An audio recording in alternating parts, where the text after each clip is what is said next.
Assalamualaikum warahmatullahi wabarakatuh. Waalaikumsalam warahmatullahi wabarakatuh. Lama ya nggak ketemu, tapi masih di mobil. kita spesial ininya special appearance-nya pasti kita di mobil. Oh gitu ya. Jadi gini, kalau sama Dek Nana pasti nanti ngevlognya di mobil. Itu macam super Uber berarti ya. Super. Antar provinsi. Jadi Mas, aku mau nanya dong. Boleh, silakan. Nah, aku tuh bingung ya. Nggak tahu ini masuk pertanyaan remeh, temeh, apa? Ya pokoknya iseng aja tapi kepikiran nih. Sebenarnya Nabi Muhammad SAW itu buta huruf nggak ya?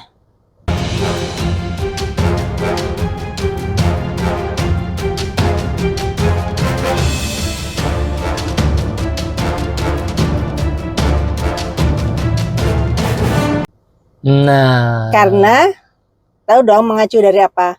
Dari Iqra. Oke. Bacalah. Iya. Jadi sebenarnya bisa baca apa enggak? Oke. Karena kan disebutin Iqra sampai 3 kali ya kalau nggak salah ya. Iya. Nah, bagaimana menurut Bapak? Bukan menurut saya. Oh ya, menurut sebagian ulama. Ya, Jadi para ulama juga ada perbedaan pendapat ya mengenai apakah Nabi Muhammad itu buta huruf atau tidak. Jadi tadi nyambung ke pertanyaannya karena berkaitan sama Iqra gitu ya. Itu kan ada hadis riwayat ketika Nabi Muhammad menceritakan kejadian itu ke istrinya, kemudian Nabi Muhammad juga menceritakan itu ke Aisyah. Ya, diriwayatkan ketika itu turun malaikat Jibril, kemudian ada kata-kata Iqra, kemudian dibalas ma'ana bikori, atau saya ada yang bilang saya tidak bisa membaca. Nah, di sini ada juga yang mengartikan bukan saya tidak bisa membaca, tapi apa yang harus saya baca. Karena Jibril datang cuma bilang Iqra, tapi nggak ada huruf kan di sana, nggak ada sesuatu yang harus dibaca. Sampai diulang kedua, Nabi juga menjawab yang sama. Yang ketiga, baru Jibril melanjutkan Iqra bismi rabbikal ladzi khalaq. Makanya setelah itu Nabi Muhammad mengikuti itu. Nah, oleh sebab itu ada juga ulama yang berpendapat tadinya buta huruf, namun sejak menerima wahyu jadi tidak buta huruf. Jadi macam-macam di luar sana pendapat orang-orang ya. Nah, kemudian yang kedua, sebenarnya yang menguatkan ini adalah sering nggak dengar bahwa orang berpendapat Nabi Muhammad buta huruf itu karena takut nanti dibilang kalau bisa baca tulis Al-Quran itu karangannya Nabi Muhammad. Ya nggak? Kan selalu ada yang menyanggah begitu kan. Oh, kalau Nabi Muhammad bisa baca tulis, berarti Al-Quran itu yang nulis Nabi Muhammad sendiri gitu. Padahal nggak seperti itu pada kenyataannya. Pada kenyataannya adalah Al-Quran itu tidak bisa ditulis oleh manusia. Itu ada di surat 17 ayat 88, silahkan dibuka. Aku baca ya. Katakanlah, sesungguhnya jika manusia dan jin berkumpul untuk membuat yang serupa dengan Al-Quran ini, mereka tidak akan dapat membuat yang serupa dengannya, sekalipun mereka saling membantu satu sama lain. Artinya ini tantangan dari Allah kan, bahwasanya tidak ada satu orang pun yang mampu menulis Quran. Even itu Nabi Muhammad ya, karena Nabi Muhammad juga menerima wahyu. Al-Quran ini semua adalah firman kan, artinya perkataannya Allah. Nah, kemudian dikuatkan lagi di surat Hud, surat 11 ayat 13 dan 14 ya. Aku baca. Bahkan mereka mengatakan, dia Muhammad telah membuat-buat Al-Quran itu. Katakanlah, kalau demikian, datangkanlah 10 surah semisal dengannya Al-Quran yang dibuat-buat. Dan ajaklah siapa saja di antara kamu yang sanggup selain Allah, jika kamu orang-orang yang benar. Maka, jika mereka tidak memenuhi tantanganmu, maka katakanlah, ketahuilah bahwa Al-Quran itu diturunkan dengan ilmu Allah, dan bahwa tidak ada Tuhan selain Dia. Maka maukah kamu berserah diri masuk Islam?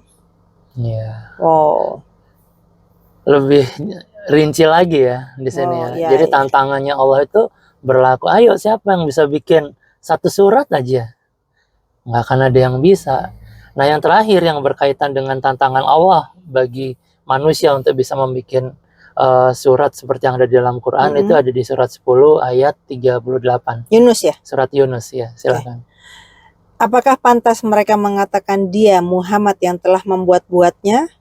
Katakanlah, buatlah sebuah surah yang semisal dengan surah Al-Quran, dan ajaklah siapa saja di antara kamu orang yang mampu membuatnya selain Allah, jika kamu orang-orang yang benar. Wah, makin ditantangin lagi. Iya, ya jadi maksudnya menurut saya, kalaupun misalnya Nabi Muhammad itu bisa baca tulis pun, itu nggak ada orang yang beranggapan bahwa itu buatannya Nabi. Nah, ada juga satu riwayat bahwasanya paman Nabi Abu Jahal atau siapa saya lupa, itu pernah mau membayar seorang penyair di Mekah untuk membuat tandingannya Quran. Nah, penyairnya bilang itu bukan yang buat bukan Muhammad, dan saya tidak bisa meniru yang seperti itu. Jadi orang-orang Quraisy itu tahu kehidupannya Nabi Muhammad, makanya mereka yakin itu bukan Muhammad tuh nggak nulis seperti itu gitu. Pasti ada sesuatu yang maha segalanya yang mampu menurunkan perkataannya melalui Nabi Muhammad gitu. Masya Allah. Makanya jadi dari ulama yang berpendapat bahwasanya Nabi itu bisa baca tulis karena adanya 3 ayat itu gitu. Nabi bisa baca tulis pun juga nggak akan mampu kalau itu tanpa seizin Allah. Betul. Ya, jadi kan ini semua wahyu yang diterima, bukan karangannya beliau intinya. Betul. Di sana sih. Bukan buatannya. Bukan buatannya Muhammad kan tadi kan ayat-ayatnya semua membantah soal itu kan. Kemudian untuk memperkuat itu bahwasanya Al-Quran itu bukan buatannya Nabi Muhammad, itu bisa dibuka surat 53, surat An-Najm ayat 3 dan 4 ya, itu memperjelas lagi posisinya. 53 ayat 3 dan 4. Dan tidaklah yang diucapkannya itu Al-Quran menurut keinginannya. Tidak lain Al-Quran itu adalah wahyu yang diwahyukan kepadanya. Ya, ini Muhammad SAW ya. Diwahyukan kepadanya. Iya. Karena nyanya kecil kan. Jadi semua yang ada di dalam Al-Quran itu bukan ditulis berdasarkan hawa nafsu atau menurut kepentingan, menurut keinginan sosok Muhammadnya, tetapi memang firman dari Allah. Itu yang memperkuat lagi ya, bahwasanya bisa jadi kalau Nabi Muhammad pun bisa menulis, itu tidak akan berpengaruh apa-apa gitu loh deh. Ngerti nggak? Kalau orang yang membantahnya, ya kalau dia bisa nulis nantinya dikira itu karena iya kayak gitu. Nah, 3 ayat tadi membantah itu.